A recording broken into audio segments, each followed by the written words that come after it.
আসসালামু আলাইকুম বন্ধুরা, সবাই কেমন আছেন? ইনশাআল্লাহ সবাই ভালো আছেন। আমি আলহামদুলিল্লাহ ভালো আছি। তবে একটা জিনিস ফেসবুকে আমি দেখাইতে চাই, সবাই দেখবেন ভিডিওটা। হ্যাশট্যাগ না দিলে কি হয়? চলো চলে যাই। এখানে প্রথমে গেলাম, আমার এই প্রোফাইলটা ওপেন করলাম।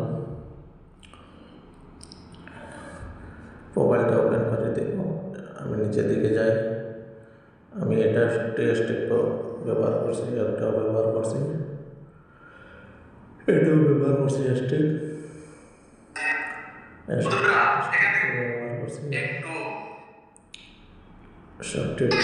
এটা সবটি ঠিক আছে।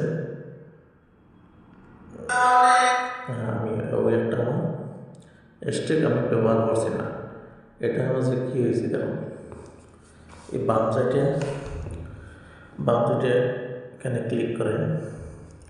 ক্লিক করার মধ্যে দেখো এখানে গ্রিন কালার, ওই তো এখানে ইয়েলো কালার বোর্ড হয়ে স্টিক হয়ে বইতে আছে।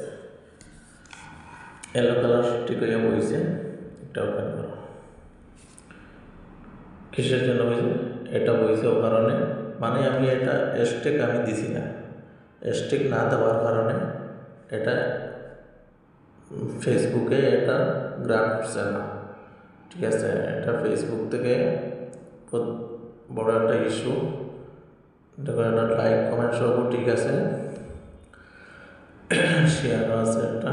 তবে এটা যত লাইক করো, যত কমেন্ট করো, কোনো ফায়দা হবে না। এটা ফেসবুকে সাপোর্ট করে না। আর যদি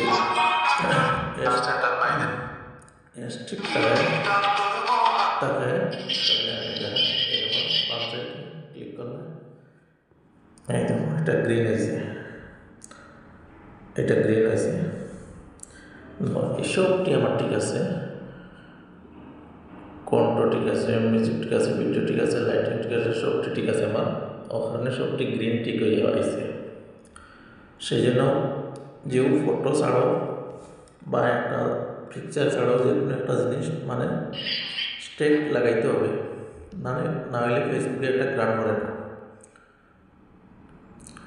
এটা ঠিক আছে, পরবর্তীকালে এটা একটা ইস্যু আছে, তো এটার আমি স্টেক লাগাইছি, এটা আরও ঠিক আছে। দেখুন গ্রিন হয়েছে, এটা গ্রিন হয়েছে, মানে এটা পুরোটা দেখাই যাবে না, ওই আমি দেখাইব পুরো গ্রিন আছে, কারণ এটা ফটো। ভিডিও যেটা তোমার 7টা করে গ্রিন থাকতে লাগবে। তো যে কোনো একটা পিকচার ছাড়ো ফেসবুকে বা ফটো ছাড়ো, হ্যাশট্যাগটা লাগাইতে লাগবো, মিনিমাম 4টা করে লাগাইতে লাগবো, নইলে ফেসবুকে এটা কোনো সময় গ্রান্ট করতো না, এটা ভাইরাল করতো না। যে কোনো রিলও ছাড়ো, হ্যাশট্যাগ ছাড়া কোনো সময় ফেসবুকে এটা কোনো সময় উপরে নিত না, ভাইরাল করতো না। তোমার ঠিক আছে লাইক কমেন্ট সব কিছু হইব। তো যারা ফেসবুক বন্ধুরা ভাই সব আসো, এটা খুবভাবে ব্যবহার করবেন। অনেকের আইডিতে দেখছি হ্যাশট্যাগ নাই, কিন্তু লাইক ভিউ অনেক বেশি আছে, কিন্তু এটা ভাইরাল হতো না, কিন্তু ফেসবুকে এটা গ্রান্ট করে না। ইনশাআল্লাহ সবাই দেখতে পাচ্ছেন। পরবর্তী পেজে আমি সেকেন্ড পেজে এটা কীরকম সোয়া করতে হয় আমি এটা বুঝিয়ে দেব। ইনশাআল্লাহ সবাই আমার সাপোর্টে থাকবেন, পাশে থাকবেন। আসসালামু আলাইকুম।